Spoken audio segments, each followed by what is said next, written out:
Good afternoon, good morning, everyone. My name's Andy Nicoll. Good morning, good afternoon. I'm the Principal Preparedness and Response Authority at OSRL, and it's my pleasure to deliver to you this afternoon a short presentation on tier preparedness and response through the lens of dispersants. So those of you that have been following the series throughout the year, you'll know that we've been picking off elements of the wheel and talking a bit more detail about the technical aspects of each. And today we're going to look at surface dispersants and subsea dispersant application. I'm just going to present some slides, so bear with me while I set them up.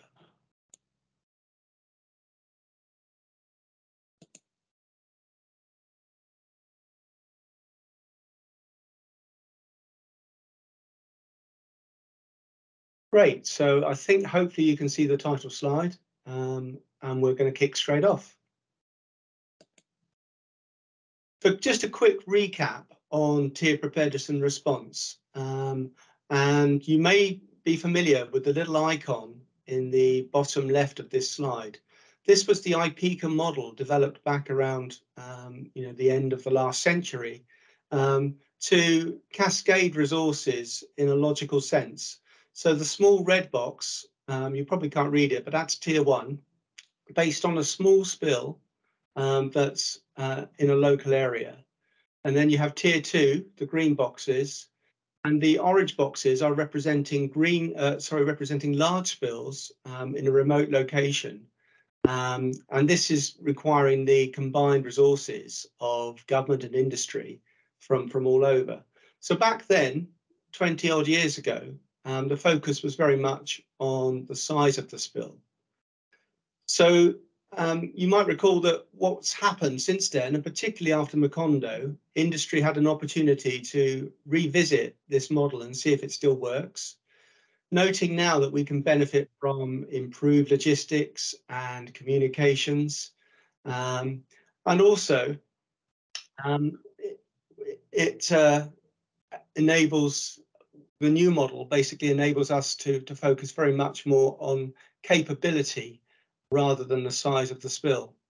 The size of the spill is a very poor indicator of the level of response that you will need. You could have a large spill in a remote location, not actually threatening any particular resources. And that doesn't actually need a great deal or a highly complex response. It may need no intervention at all. Conversely, you could have a very small spill in a very sensitive location, which requires very complicated response. And so the model was evolved after Macondo, and IPECA published a new good practice guide around 2016, which was able to break down the elements of response into the 15 sort of key elements, if you like, of any given response. And we're going to focus today on dispersants. So just to finish off on tier preparedness and response, then this is a planning approach. So this is basically done in advance of a spill, and it's used to define and structure levels of response capability. And when I say capability, we're talking about 3 key elements of equipment, trained responders, and the additional support and logistics to make it work. So this model enables us to plan the appropriate resources to be cascaded and mobilized. And remember, it's cumulative. So tier 1 is always the initiating start point, local, at the source of the incident or at the risk bearer's location. And that's supplemented at some point in a larger or more complex spill by tier 2 resources in each capability. And finally, if the spill is significantly complex and requires a highly complicated response, then you have the government and industry combined resources at tier 3. But just to note that this is, as I said before, this is not about the size of the spill. It's more about the size of the response or the complexity of the response that's required.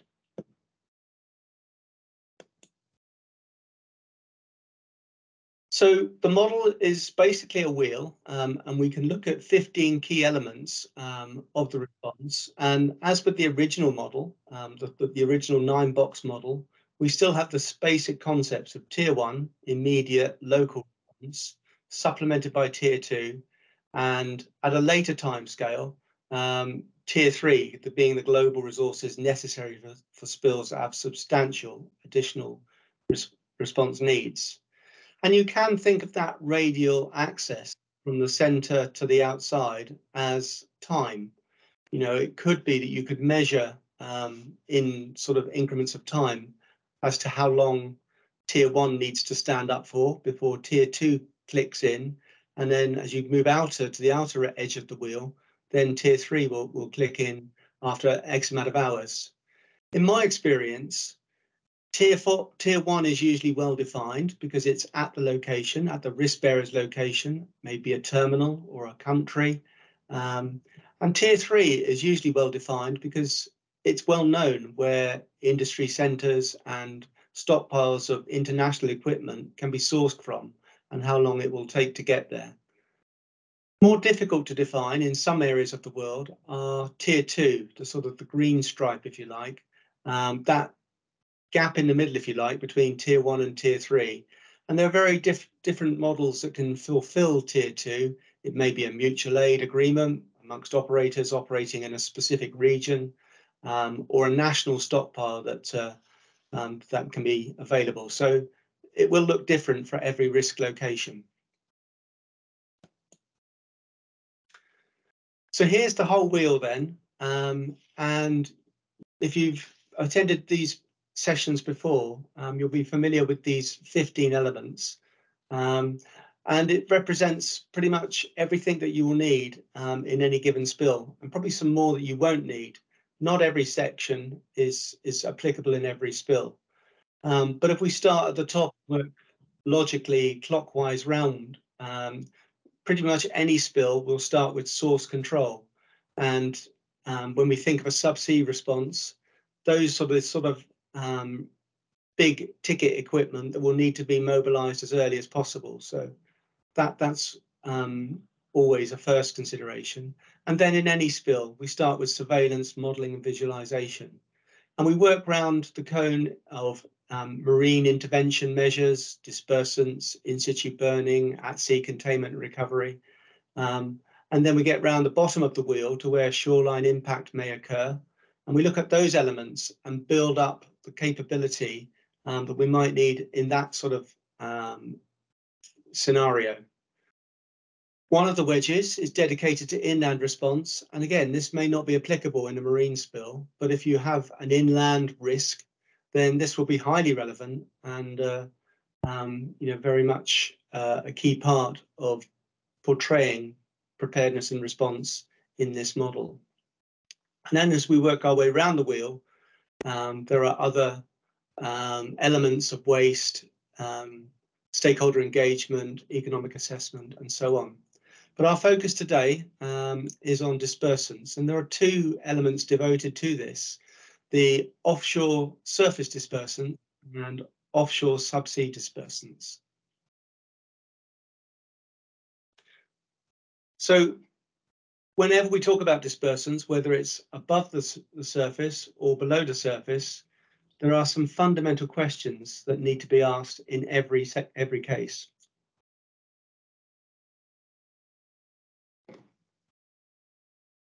Firstly, is it possible? This is a sort of physical chemical question about, is the oil dispersible? And it relates to the viscosity of the oil.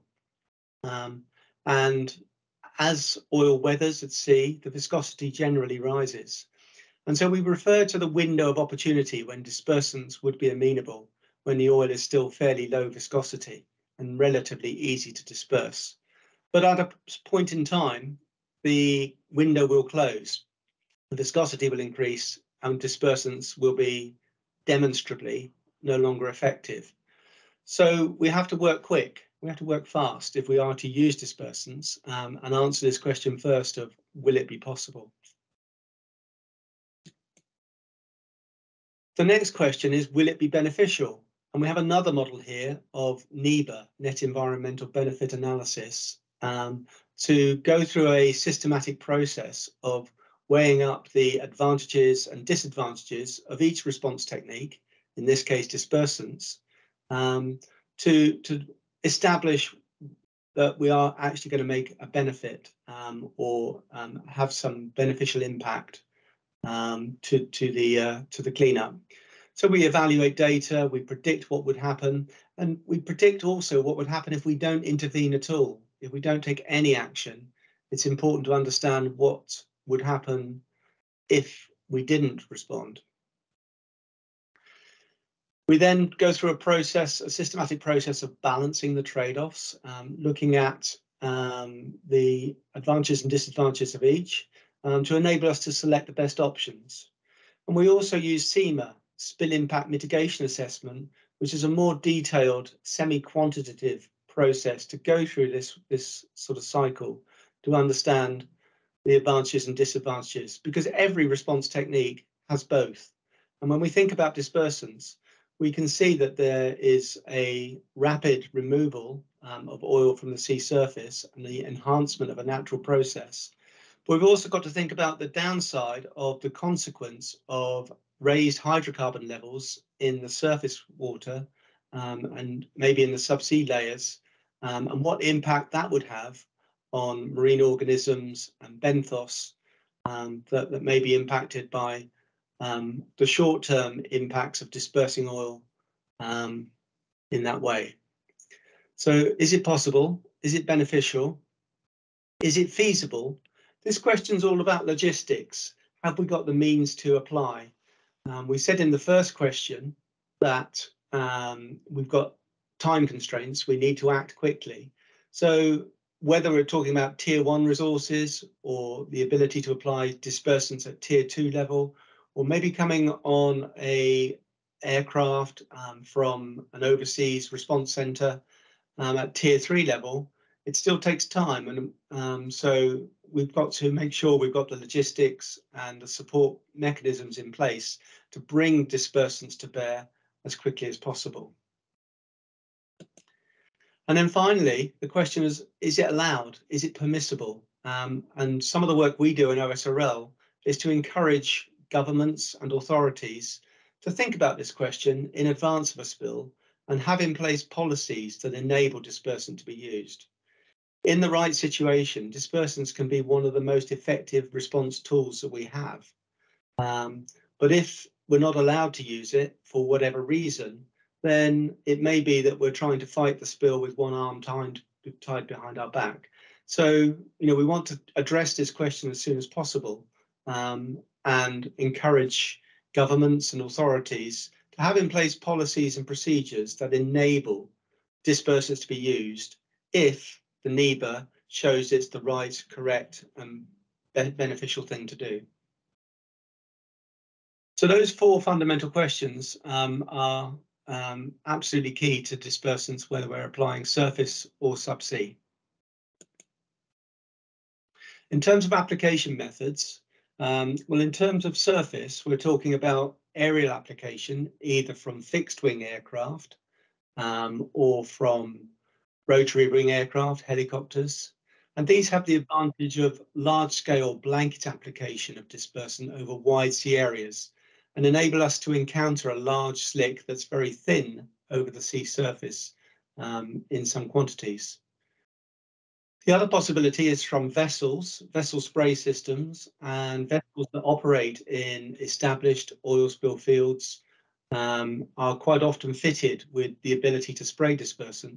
But you may still need an aircraft to provide direction and the ability to direct the spraying vessels to the thickest parts of oil. So in either case, probably aircraft will be required. When we're talking about subsea, this is quite a specialist technique and really developed as a result of Macondo, where dispersant was applied successfully subsea for a period of time. And this had the added benefit of being applied directly at source. So you need less quantity of dispersant, you're less affected by the weather conditions at the surface. And also, the droplets are much smaller, so they stay in suspension much longer while they're going a process of biodegradation, dilution, and dispersion. So they may not come to the surface at all.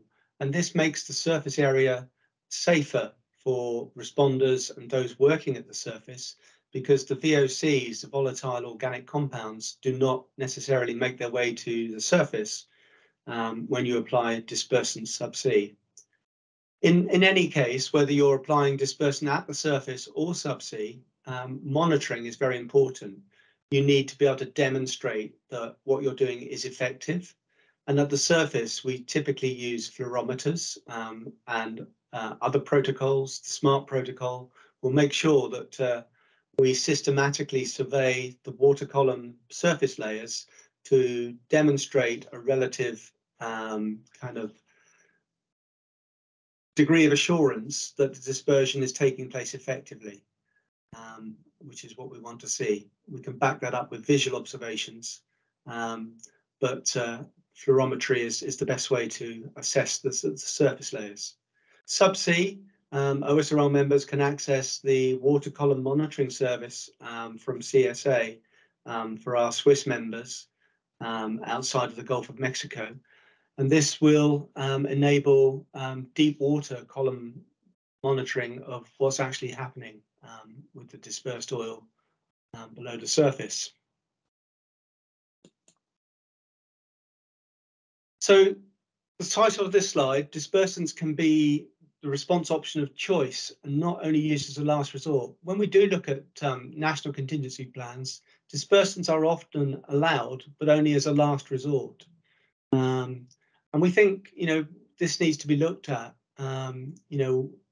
It's a lot of authorities rely on containment recovery as their preferred option for dealing with oil spills, but it's perhaps not the most effective if the conditions are right.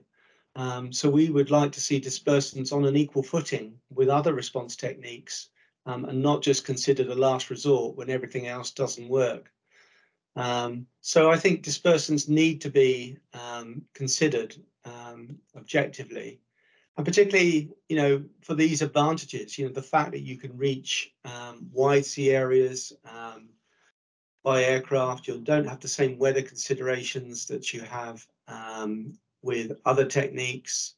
Dispersants can be applied proportionately and with minimal disruption subsea, and the dosage rate is much lower subsea.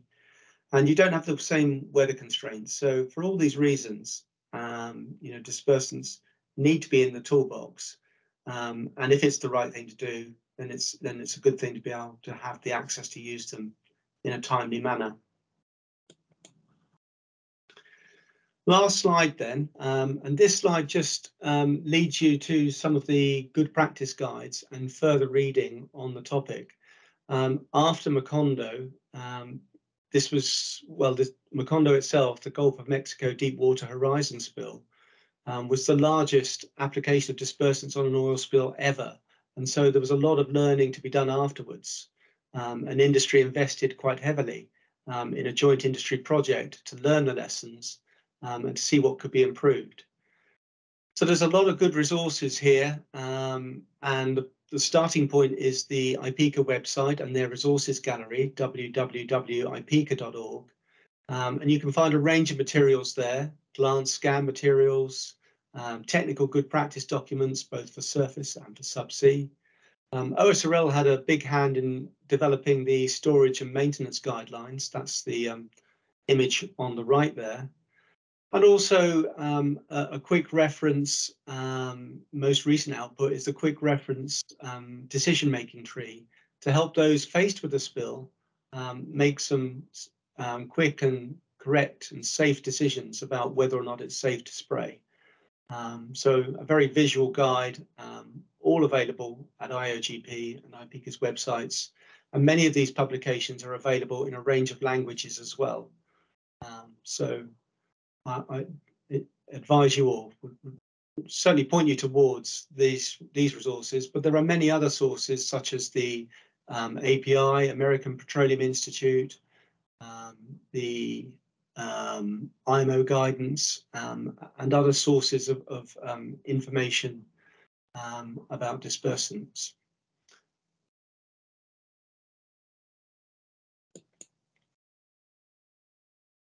So that's the topic, very high level, quick detail about dispersants, subsea and surface application, on building on our journey around the wheel that we're taking this year, looking at each of the elements of response.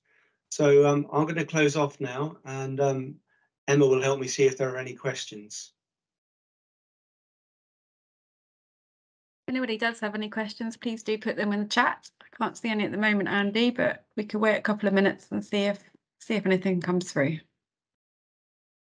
Thank you, Emma. Yes, yeah, we've got a few minutes in hand, so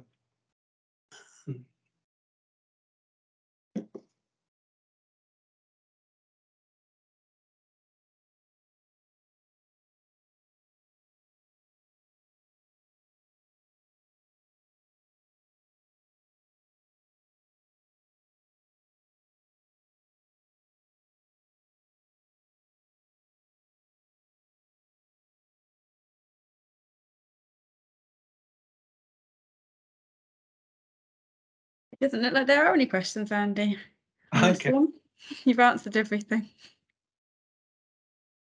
Right. Oh, hold on. One moment. There's one come in. Yes. Can you comment on the different kind of dispersants that are being stocked and used today? From Sarah Barnes. Great question. Thank you, Sarah.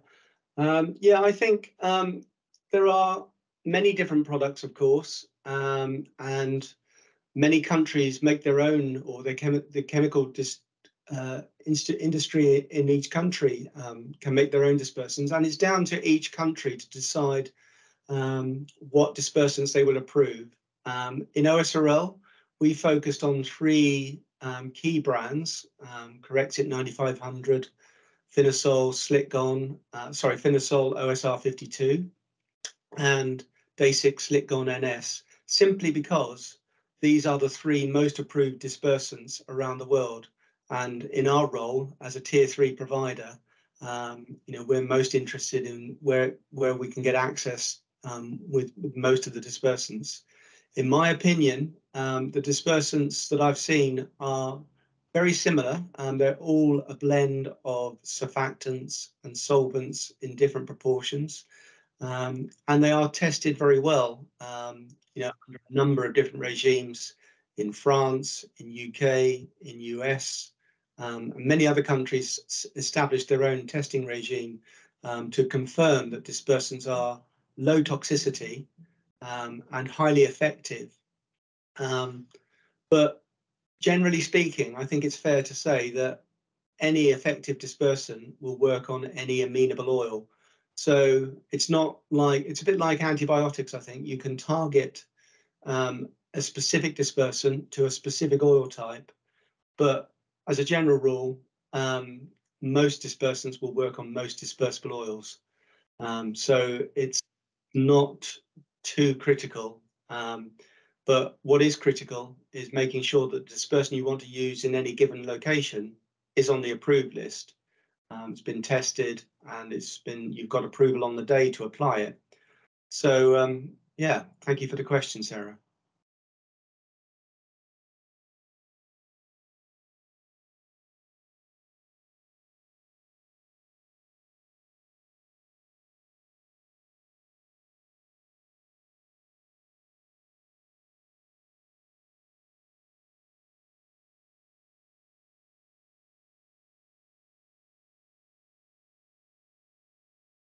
I don't think there are any further questions in the chat at the moment. Okay. All right. Well, I'll give you all the gift of time then, and give you 5 minutes back on your day. But hopefully that was interesting. I know that we're continuing this webinar series on the 2nd of November, and my colleague Aaron Montgomery is going to present on economic assessment, which is another important wedge of the wheel. So if that should hopefully be a date in your diary on the same time on the 2nd of November. although I say it's the same time, our clocks will have gone back in the UK by that point. So if you're on daylight sailing time, or not on daylight saving time, then it might change an hour.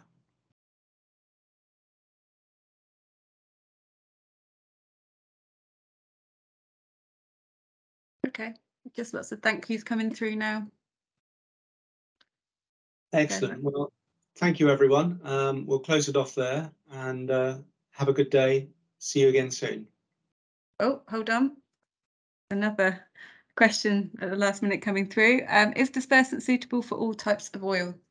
Great question. No, it's not. It's probably restricted to crude oil, and it's oils that fall within the viscosity range. So it needs to be oil of a certain viscosity. So usually refined products, diesel, motor spirit, are too light. They are too thin, and dispersant will be wasted on those sorts of oil. And similarly, oils that are too thick and too heavy or too viscous, we typically use a benchmark of 10,000 centistokes as a chemical sort of kind of indicator of which oils are too viscous to be amenable to dispersant. So somewhere in the range between 100 and 10,000 centistokes is the ideal range. But of course, oil will weather and change throughout that period. So this is why we have this window of opportunity when it will be effective. No, so basically crude oils, maybe some lighter fuel oils, but again, that's very questionable. It depends on the environmental conditions. It's worth trying it, doing a trial, observing the results, and you get a very quick indication of whether or not dispersant will be effective on any given oil type. And of course, you can do some tests in the laboratory, but typically type 2, type 3 group oils from on the ITOP rankings would be amenable to dispersants most likely for a short time.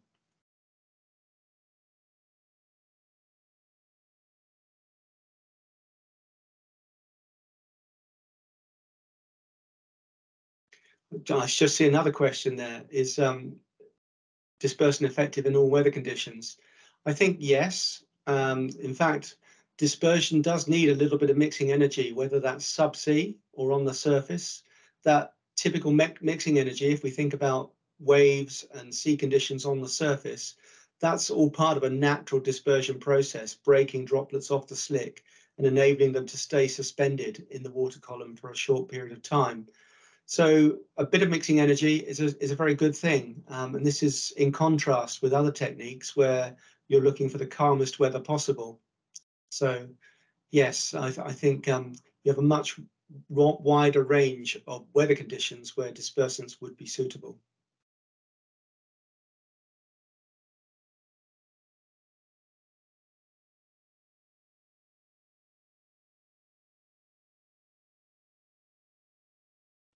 I think our work is done, Emma.